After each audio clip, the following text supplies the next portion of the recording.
Assalamualaikum warahmatullahi wabarakatuh.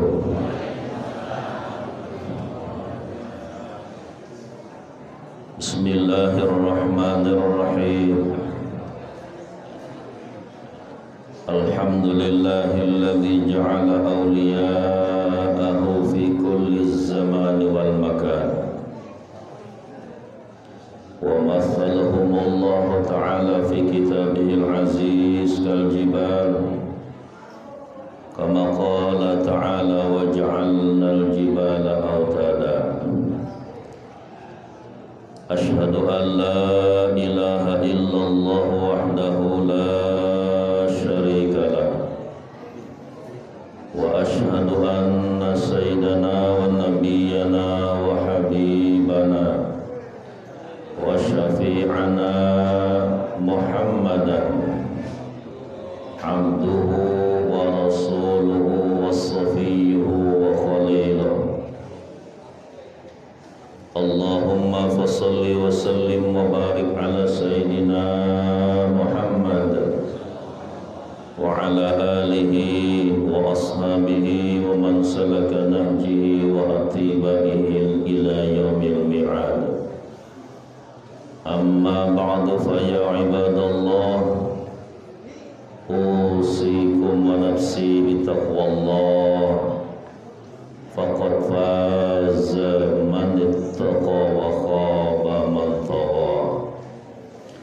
فقد قال الله تعالى في القرآن الكريم أعوذ بالله من الشيطان الرجيم لقد كان لكم في رسول الله أسوة حسنة لمن كان يرجو الله واليوم الآخر وذكر الله كثيرا.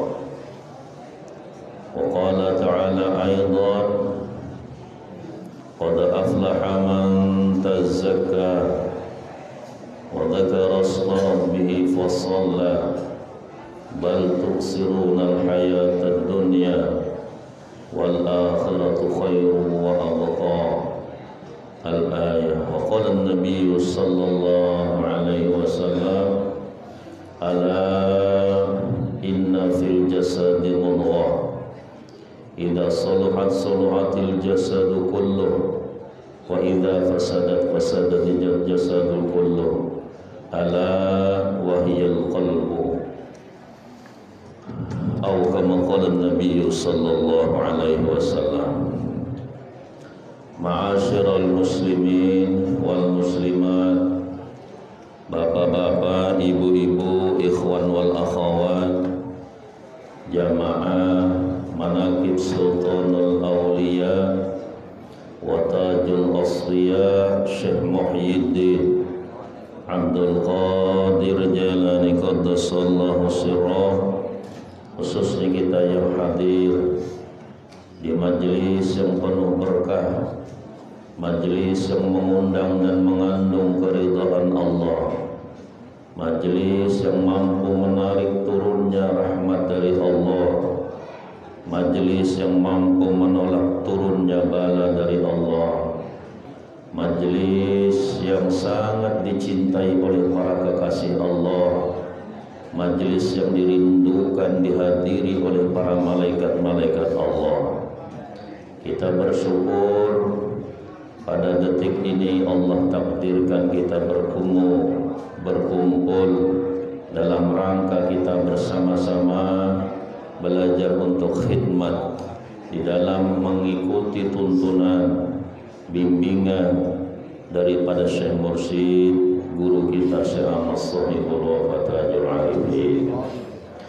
Pertama-tama yang kami muliakan para alim ulama, para kiai, para ustaz, para muballighah, berkhusus yang kami hormati Ketua Yayasan Serba, Ketua Lembaga Dakwah Yayasan Serba Bakti Pondok Pesantren Suryalaya Karwil Tangerang Raya dan seluruh jajaran kepengurusannya, Yang saya hormati para ustaz, sesepuh, semua ikhwan wal akhwat, bapak-bapak, ibu-ibu, hadirin wal hadirat yang dirahmati Allah. Alhamdulillah, pada kesempatan yang penuh dengan keberkahan ini, kita bersama-sama dikumpul oleh Allah Subhanahu wa taala dengan barokah karamah Syekh Mursyid dari berbagai daerah kita datang. Kami dari satu pulau yang jauh di tengah belantara Kalimantan, di sebuah pulau kecil, desa daerah yang kecil, cuma pulaunya yang terbesar, Pulau Kalimantan Tengah. Tapi kami tinggal di satu kabupaten kecil di daerah wilayah Kalimantan Tengah yang bernama Kabupaten Barito Utara. Ibu kotanya Muara Tewe, dan alhamdulillah kita bisa berjumpa, berkumpul di tempat ini. Itu semua adalah barokah karomah daripada Syekh Mursyid. Mungkin seandainya saya tidak berthariqah Suryalaya, atau bapak-bapak, ibu-ibu tidak juga berthariqah Suryalaya, insya Allah kita tidak berjumpa di tempat ini. Berarti secara hakikat kita berkumpul berjumpa di tempat ini, hakikatnya adalah barokah karomah Syekh Mursyid. Maka alhamdulillah, ini satu anugerah yang besar, yang jauh di seberang pulau bisa berkumpul di tempat ini. Tentunya ini adalah satu keistimewaan, satu kemuliaan yang Allah Subhanahu wa taala berikan kepada para kekasih-kekasihnya. Kita semua para ikhwan adalah orang-orang yang belajar agar bisa menata diri, menata hati, membersihkan qalbu sampai akhir hayat kita. Terus kita belajar, dan ini yang termasuk di dalam hadis Rasulullah, menuntut ilmu itu dari buayan sampai liang lahat. Kalau kita pahami thalabul ilmi hanya sekedar duduk di pondok pesantren, kira-kira bapak-bapak yang umur 70 mau enggak masih duduk di pondok pesantren? Kumpul dengan santri-santri yang masih umur 15 tahunan. Kita duduk di pondok pesantren Suryalaya, dimanapun kita, walaupun berada di pelosok bumi ini, yang dia masih mengikuti tuntunan daripada Syekh Mursyid Abah Ano, semuanya kita adalah santri Suryalaya. Kita semuanya santri, Pak, tapi nyantrinya tidak duduk di pondok. Kalau duduk di pondok mungkin kita mikir, saya kerja, anak saya banyak, istri saya dikit. Bagaimana saya? Kalau saya tinggal di sana, pasti kita sudah hitung-hitungan. Nah, maka di Suryalaya kita tidak seperti pondok pada umumnya. Dan kalau kita yang sudah umur 60 ke atas, mau mondok pun tidak diterima lagi, Pak. Mohon maaf, Mbah, sudah kadaluarsa. Bagaimana mau mondok, mau belajar nausara fa'ala yafilu fa'lan bahwa fa'ilun. Beliau masih mikir kredit belum lunas, anak yang kuliah belum bayar, belum lagi nokat beli obat-obat untuk penyakit dia sendiri.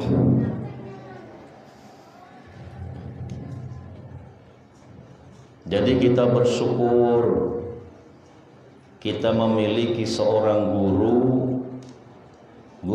yang membimbing kita ini tidak banyak aturan. Coba kita renungkan para ikhwan wal akhwat, bapak-bapak, ibu-ibu. Coba kita pelajari, kita introspeksi, kita koreksi apa aturan di Suryalaya kira-kira yang mengikat kepada kita sehingga menyulitkan kita. Ada enggak, Pak? Silahkan pian lihat. Pian mau kaya boleh enggak? Abah ada enggak ngelarang murid-muridnya jangan kaya? Tidak ada. Sampean mau jadi pejabat, mau jadi presiden pun tidak dilarang. Walaupun tanggung jawabnya orang sebagai pemimpin itu sangat besar di hadirat Allah. Kullukum ra'in wa kullukum mas'ulun an ra'iyati. Semua kalian satu saat akan jadi pemimpin dan satu saat akan ditanya tentang orang-orang yang kalian pimpin. Tidak ada dilarang. Kita mau beli mobil mewah silahkan. Tidak ada larangan di Pondok Pesantren Suryalaya. Cuma yang saya pelajari, saya lihat hanya satu yang Abah ingatkan. Apa yang dari Abah tidak boleh dirubah. Coba saya lihat itu. Apa yang dari Abah tidak boleh dirubah. Tuntunan daripada Syekh Mursyid di dalam kitab Uqudul Juman ini harga mati kitab pusaka para ikhwan wal akhwat TCN Pondok Pesantren Suryalaya Tasikmalaya. Jangan ditinggal itunya, Pak. Kalau dahulu itu TKN Pondok Pesantren, TKN Thariqat Qadiriyah Naqsyabandiyah Suryalaya, itu dulu. Kenapa harus ditambah Suryalaya? Kok tidak cukup pada TKN saja? Karena TKN ada juga bukan Suryalaya, yang silsilah kemursyidhan bukan dari Syekh Abdullah Mubarak, Syekh Tolhah Kalisapu Cirebon. Ada lagi melewati Syekh Abdul Karim Banten dan yang lain daripada beliau. Nah, kenapa sekarang kok harus ditambah TKN Pondok Pesantren Suryalaya Tasikmalaya? Karena setelah kewafatan Abah, banyak yang sudah mengatasnamakan Suryalaya, di dalamnya bukan Suryalaya. Jadi yang KW, bukan yang asli. Yang asli Tasikmalaya. Nanti sampean ketemu, oh saya sampean siapa Pak? Ikhwan siapa? Oh saya Ikhwan TKN apa? Suryalaya. Oh iya. Ngomong-ngomong 15 menit kemudian, oh Suryalayanya yang sana. Oh lain sampean. Beda dengan saya. Tadi sudah senang alhamdulillah ketemu satu silsilah guru sampai dari Abah Anom sampai Rasulullah. Ini abahnya sudah pindah. Nah jadi tolong itu para ikhwan, kecil kelihatannya, tapi ini sangat besar pengaruhnya. TKN Suryalaya, Pondok Pesantren Suryalaya Tasikmalaya. Sama ini para ikhwan wal akhwat, saya juga sering mendengar bahasanya sangat ringan tetapi pengaruhnya besar. Kadang-kadang ikhwan ini menyebut thariqat ini thariqat qadariyah. Tidak ada thariqat qadariyah itu. Sampean cari ke seluruh penjuru bumi ini, tidak ada namanya thariqat qadariyah. Ketika sampean menyebut thariqat qadariyah, disalahkan orang, tidak salah orang. Karena qadariyah bukan thariqat. Dia mengatakan qadariyah itu adalah sesat. Akhirnya kita kecewa. Karena kesalahan ucapan kita sendiri jadi bumerang bagi kita. Dia mengatakan, Pak, qadariyah itu sesat. Yang salah siapa kira-kira? Kita yang salah. Salah menjawab pertanyaan daripada orang itu. Qadariyah itu bukan thariqah. Qadariyah itu adalah firqah mufsidah di dalam tauhid, madhab yang sesat di dalam tauhid namanya madhab Qadariyah, madhab Mujassimah, madhab Khawarij, madhab Syiah, madhab Mu'tazilah, madhab Mulahid. Itu di dalam tauhid. Dia bukan, kalau kita ini bukan tauhid, kita tasawuf Qadiriyah. Kan sedikit ini, tapi pengaruhnya besar.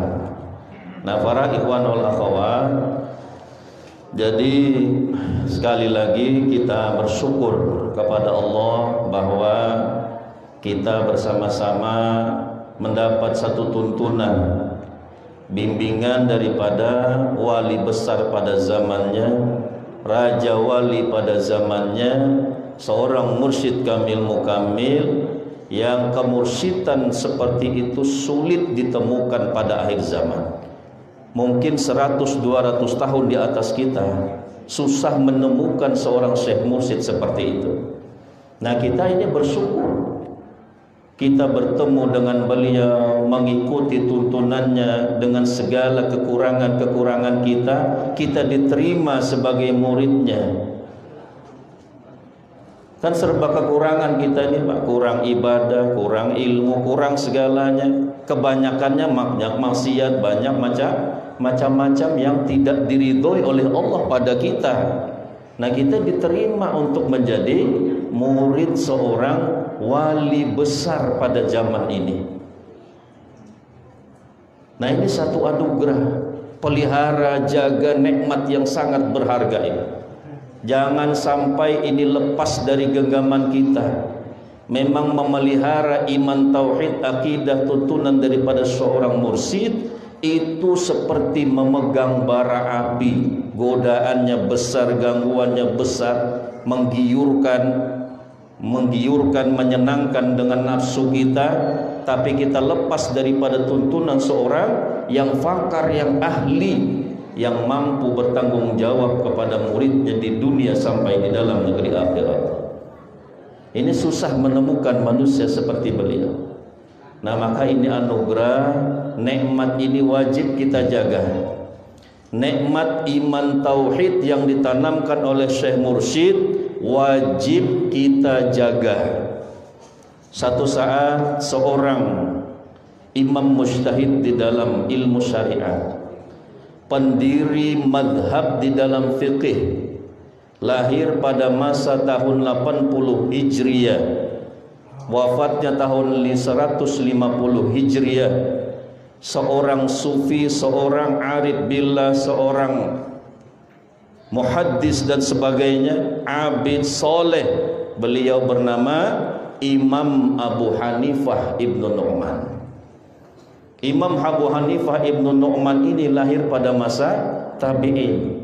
Dia berguru banyak dengan para sahabat-sahabat Rasulullah sallallahu alaihi wasallam.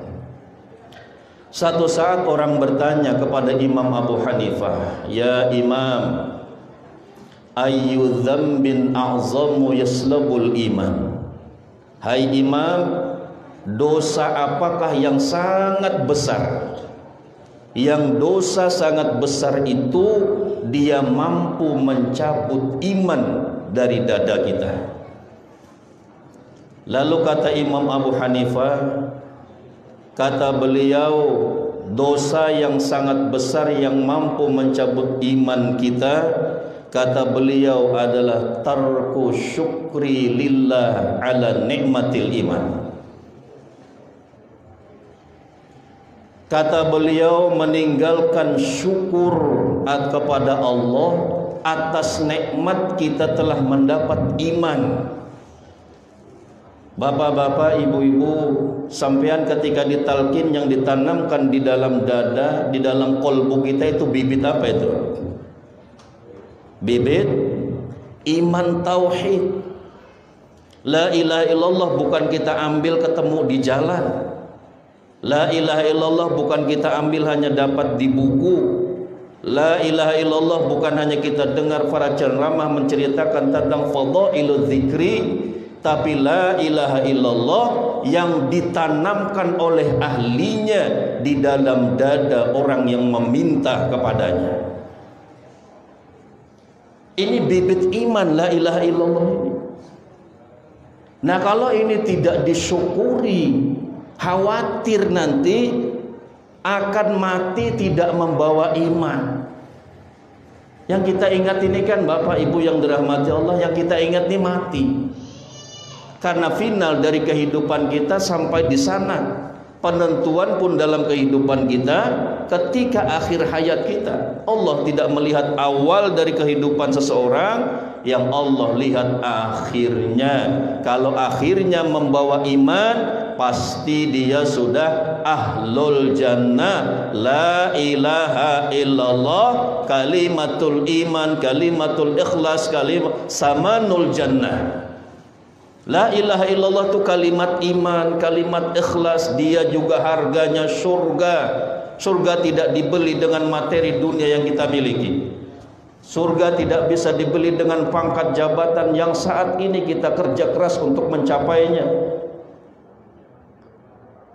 Surga hanya dibeli dengan la ilaha illallah. Bagaimana mampu materi dunia ini membeli surga? Sedangkan bangunan surga itu diceritakan di dalam kitab Durratun Nasihin, lubnatun min dhahabin wa lubnatun min fiddah. Satu bata dari emas, satu bata dari perak, satu bata dari emas, satu bata dari perak. Dinding-dinding surga itu dihiasi dengan yakut, jamrud, intan, berlian, segala permata-permata yang mahal di bumi. Mampu enggak kita untuk membeli surga? Tidak bisa. Nah, maka la ilaha illallah kalimat iman. Maka kita syukuri kalimat yang telah diukir oleh Syekh di dalam dada ini. Mensyukuri nikmat itu dengan mengamalkan apa yang menjadi tuntunannya. Jangan kita anggap talqin zikir seperti ijazah biasa. Jangan sampean kira talqin minasyekh itu seperti pian dapat ijazah dari orang-orang ustadz-ustadz biasa. Pak Ustadz, saya mau ijazah satu wiritan. Oh, ini wiridkan la ilaha illallah 20.000, nanti sampean bisa terbang. Oh, senang nafsu kita mau terbang. Alhamdulillah, ini ndak beli tiket lagi, sudah ke Kalimantan. Ndak usah PCR lagi. Kan terbang sendiri dia. Baca la ilaha illallah 20.000 terbang. Ternyata yang bawa dia terbang jin. Nafsunya senang. Kalau diabah la ilaha illallah bukan la ilaha illallah itu dibuat tujuan kepada sesuatu selain Allah. Itu cerdasnya wali. Itu cerdasnya seorang mursyid, supaya muridnya mengamalkan sesuatu tidak mubazir umurnya, tidak mubazir waktu yang dia mengamalkan selama sejam, 2 jam, 3 jam duduk. Kan mubazir bukan hanya makanan. Yang paling mubazir berbahaya itu umur. Wah, itu mubazir sayang, bilangin anaknya. Itu mubazir. Sedikit dia tidak sadar bapaknya waktunya banyak mubazir. Bisa tidak dia membeli waktu yang lalu itu untuk dibayar dengan bernilai ibadah? Kalau mubazir yang jatuh sedikit itu dia perhatian, tapi tidak berpikir mubazir yang dahsyat, mubazir umur yang kosong dari nilai-nilai ibadah kepada Allah. La tubazir innal mubazir ikhwanus syaitan. Jangan kalian membuang-buang, kata Allah. Membuang-buang sesuatu yang di situ mutamawal, kata ulama fikih. Di situ ada nilai harga padanya. Kalau umur ini berapa harganya, Pak? Seandainya sampean masih bisa hidup 5 menit lagi, berapa harganya? Mau ndak dibayar 100 juta, 200 juta? Orang yang operasi cangkok jantung, cuci ginjal itu, Pak, itu supaya dia masih bisa umurnya, supaya masih bisa hidup sebulan lagi, supaya masih bisa hidup 2 bulan lagi. Nah, maka kita syukuri nikmat iman. Iman tauhid yang ditanamkan oleh Syekh, bukan iman tauhid seperti bibit yang nempel di permukaan bumi. Iman tauhid bibit yang ditanamkan oleh syekh di dasar qalbu, di dasar bumi hati muridnya. Kokoh ini, kuat. Kalau sampai ditanamkan juga tidak kuat, wah sudah. Kasihan orang itu. Sudah ditanamkan syekh, dia tidak kokoh iman tauhidnya, sungguh terlalu. Bagaimana kalau yang iman tauhid itu hanya nempel di permukaan bumi? Alam tara kaifa daraballahu kalimatan thayyibatan kasyajaratin thayyibah asluha sabitun wa furu'a fis sama tu'ti ukulaha kullahinin biidzni rabbiha. Alam tara kaifa daraballahu, apa kalian tidak pernah berpikir kaifa, bagaimana, taro, engkau berpikir, melihat dengan mengambil iktibar, pernah enggak? Alam taro kaifa daraballahu kalimatan thayyibatan, Allah membuat sebuah perumpamaan kalimat thayyibah la ilaha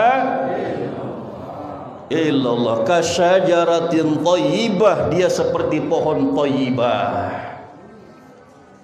asluha sabitun, filsafatnya pohon, akarnya dulu terhujam ke dasar bumi, wa furu'a fis sama, baru cabangnya dahannya menjulang ke langit, tu'ti ukulaha kullahinin bi'idzni rabbiha, buah itu akan mendatangkan, pohon itu akan mendatangkan buah pada setiap musim dengan izin Tuhannya.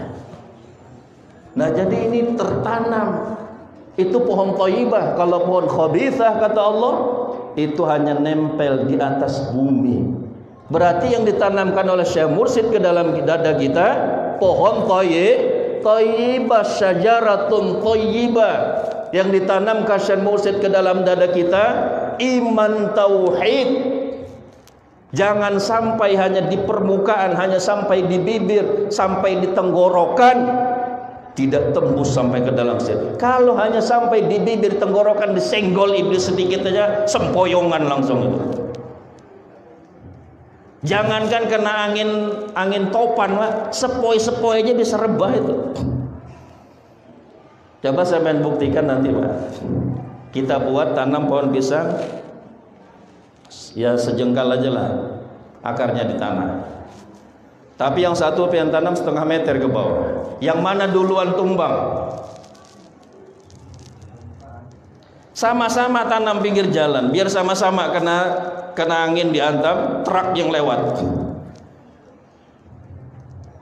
Ini yang pertama, syajaratun thayyibah, iman tauhid yang ada dalam dada. Ini nikmat anugerah yang wajib untuk kita syukuri. Mensyukuri nikmat, mengamalkan, mengamankan, melestarikan apa yang dari Syekh, itu mensyukuri nikmat. Kalau sampean merubah, mensyukuri nikmat apa merusak nikmat? Jawab sendiri aja, saya tidak jawab. Kuat tidak kita menahan nafsu untuk tidak merubah apa yang menjadi ketentuan Syekh? Dari bisikan ini, kami ngamalkan ini, dengan ditambah ini jadi sakti, mudah qabul hajat. Pas buka sejadah, duit banyak di bawahnya. Nafsu kita kuat dan nahan daripada itu. Berani tidak merubah apa yang sudah menjadi ijtihadnya wali Allah, yang kita mengharapkan pertolongan dari dia, tuntunannya menuju Allah. Kita hebat-hebat merubah, itu sungguh terlalu berani. Kuatnya kita nahan itu. Nah, maka apa yang dari Abah, amalkan sesuai standar ketentuan daripada Syekh Mursyid. Kali lagi kami ingatkan, kitab Fuqudul Juman itu kitab pusaka para ikhwan, warisan dari Mursyid yang tidak boleh dirubah-rubah. Karena Abah sudah mengingatkan. Walaupun Abah tidak mengingatkan, sebenarnya murid yang beradab tidak boleh merubah. Walaupun Abah tidak mengeluarkan maklumat, apa yang dari Abah tidak boleh dirubah, walaupun tidak mengeluarkan itu, murid yang beradab tidak boleh merubah. Ulama berpendapat yang berani merubah seolah-olah menganggap syekhnya itu tidak sempurna dengan tuntunannya seperti itu. Itu menghinakan kepada syekh. Naudzubillah. Jadi tahan nafsu kita, para ikhwan, jaga jangan sampai kita terjebak, terjerumus dengan sesuatu yang menggiurkan karena merubah daripada tuntunannya, sehingga kita lepas daripada genggaman seorang mursyid yang kamil mukamil. Ini yang pertama, kata Imam Abu Hanifah Ibnu Nu'man, tidak tarku syukri lillah ala nikmatil iman, meninggalkan syukur kepada Allah atas nikmat telah ditanamkan, telah mendapat iman. Ini kalau orang tarekat lebih mudah mengarahkan pendapatnya Imam Abu Hanifah. Talqin zikir minasyekh itu adalah bibit iman, maka kita zikir banyak. Tidak ada jalan banyak zikir, ada apapun zikir. Diberi Allah nikmat zikir, takut nanti nikmat itu jadi sombong. Diberi Allah masalah zikir, takut nanti ketika dapat masalah kecewa, putus asa. Karena nikmat dengan kesenangan itu sama-sama adalah ujian. Jangan sampai mengira ketika ada masalah saja ujian. Ketika diberi kesenangan itu juga bagian daripada ujian. Nah, maka harus kuat zikirnya, tanamkan iman tauhid sehingga tidak ada pandangan kita kecuali Allah. Allah mengayakan saya, Allah menghendaki saya jatuh seperti ini. Tidak lagi kita gara-gara si fulan, gara-gara si fulan. Maka segala masalah rahasianya Allah mendidik agar kita memperkuat iman tauhid, menghujamkan kalimatul la ilaha illallah terus tembus sampai ke dasar qalbu kita. Yang kedua, kata Imam Abu Hanifah, dosa yang besar yang dikhawatirkan dia akan mampu mencabut iman, tarku su'il khatimah, tarku khawfi su'il khatimah. Ini yang kedua, tarku khawfi su'il khatimah, meninggalkan takut kalau mati tidak membawa iman. Dia tidak ada cemas dalam dirinya, tidak ada keprihatinan, tidak ada kekhawatiran saya ini nanti membawa iman apa tidak mati. Ini yang khawatirnya matinya tidak membawa iman. Tidak ada kekhawatiran, cuek-cuek saja, tenang-tenang saja, seolah-olah dia itu berteman dengan malaikat Israel. Ya Israel, nanti kalau kamu cabut nyawa saya, tunggu selesai saya la ilaha illallah baru kamu cabut. Seolah-olah orang yang seperti itu pemikirannya. Tidak ada cemas, tidak ada khawatir. Saya ini nanti mati membawa iman apa tidak? Ini perlu ditanamkan di dalam diri kita. Maka dengan amalan yang kita ke sana berangkat, ke sini berangkat, ke sana berangkat, ini bagian daripada karena khaufi su'il khatimah. Kita takut kalau mati tidak membawa iman. Jadi yang ditanamkan, diajarkan mursyid ini luar biasa. Luar biasa, simple, ringan, singkat, tapi manfaatnya luar biasa. Ketika kita mati membawa iman, itu satu anugerah yang besar. Itu satu hadiah dari Allah kepada kekasih yang dikasihinya. Nah, orang yang tidak ada cemas, tidak ada khawatir, saya nanti mati membawa iman apa enggak, asik dengan dunianya, asik dengan kesenangan-kesenangannya, tambah 1, tambah 2, tambah 3, tambah 4, beli ini, beli itu. Bukan tidak boleh, tapi jangan sampai kita asik di situ lalu meninggalkan kita ini kecemasan mati tidak membawa iman. Mati nanti membawa iman apa enggak itu tidak ada peduli lagi. Hanya di dalam dirinya kesenangan-kesenangan, kenikmatan-kenikmatan duniawi. Ini kata Imam Abu Hanifah Ibnu Nu'man.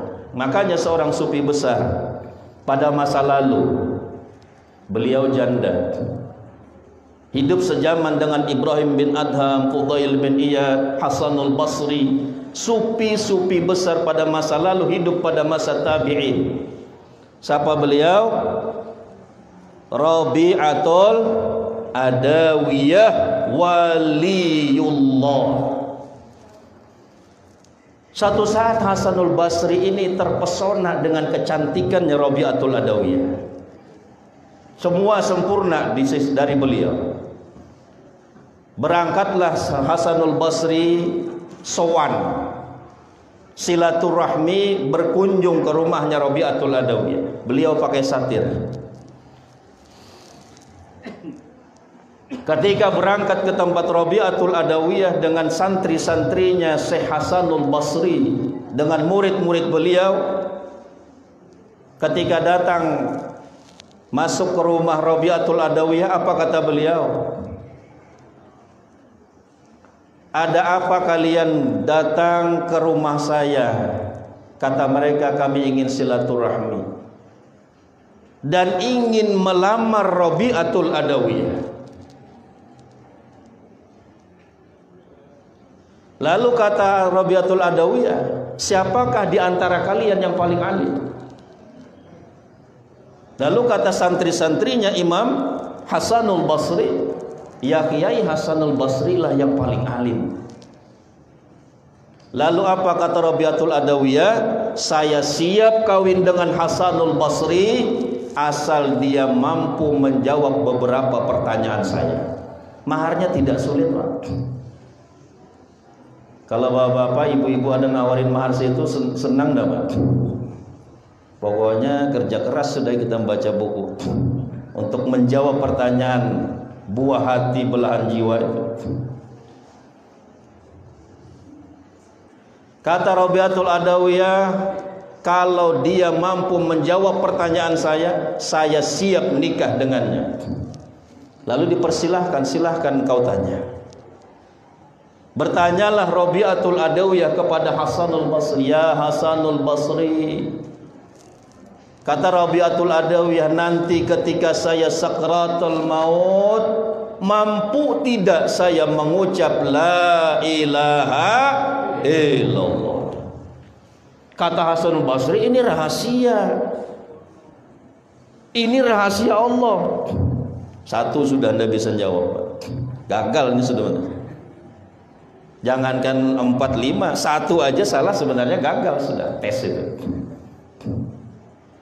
Yang kedua kata Rabi'atul Adawiyah, ya Hasanul Basri, nanti ketika saya berada dalam kubur, mampu tidak saya menjawab pertanyaan mungkar dan nakir di dalam kubur saya? Itu juga rahasia, kata beliau. Piye sampean tanya yang ini? Coba tanya yang enak-enak kan bisa nikah kita. Ya ini lain, ini bercanda aja yang ininya. Kata Hasanul Basri, itu jaga rahasia. Dua sudah tidak bisa menjawab. Yang ketiga kata Rabi'atul Adawiyah, ya Hasanul Basri, nanti ketika saya berada di jembatan Siratul Mustaqim, apakah saya mampu melewati jembatan Siratul Mustaqim? Itu juga rahasia, kata beliau. Bagaimana ini? Dan jadi nikah kita ini.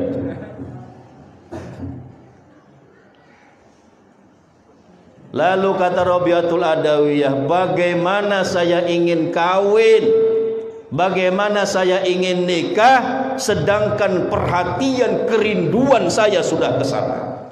Ini namanya khaufir su'il khatimah, khawatir kalau mati tidak membawa iman. Nah maka saya yakin semua ikhwan wal akhwat yang telah ditalqin daripada syekh, yang dibimbing abah, saya yakin semuanya ikhwan dimanapun berada, semuanya termasuk di dalam orang yang cemas, yang khawatir kalau mati tidak membawa iman. Maka tidak masuk dalam jawaban Imam Abu Hanifah radhiyallahu anhu. Yang ketiga kata Imam Abu Hanifah, perkara dosa yang mampu mencabut iman, kata beliau, zulmul ibad, menzalimi, menyakiti, merugikan kepada orang lain. Nah, kalau zalim itu pasti kita banyak sudah tahu malah. Nah, mungkin itu saja yang dapat kami sampaikan. Mudah-mudahan sedikit kajian kita pada kesempatan manaqib ini menambah keseriusan, kesungguhan kita mengamalkan, mengamankan, melestarikan amaliyah TKN Pondok Pesantren Suryalaya dengan segala ketentuan-ketentuannya, dan mudah-mudahan kita senantiasa istiqomah. Setiap amalan manaqib, khotaman, ayo Bapak Ibu kita minit waktu kita. Oh, besok manaqib di sini, manaqib di sini, istiqomah terus. Orang istiqomah, walaupun sampai tidak duduk di muka tidak masalah, Pak. Kemuliaan bukan orang yang duduk di muka di sisi Allah. Walaupun kita duduk di belakang, kehinaan bukan orang yang duduk di belakang di sisi Allah. Kalau kita istiqomah terus, terkecuali udzur syar'i yang menyebabkan kita tidak hadir, maka tetap kita mendapat fadilah orang yang hadir duduk di dalam sebuah majelis-majelis yang mulia itu. Maka para ikhwan, ayo tanamkan, saya ingin istiqomah, saya ingin belajar istiqomah, mengamalkan tuntunan seorang wali istiqomah, Syekh Ahmad Sahibul Wafa Tajul Arifin. Wallahu a'lam bissawab, wallahu muwaffiq ila aqwamit thoriq. Assalamualaikum warahmatullahi wabarakatuh. Allahumma bil hashimin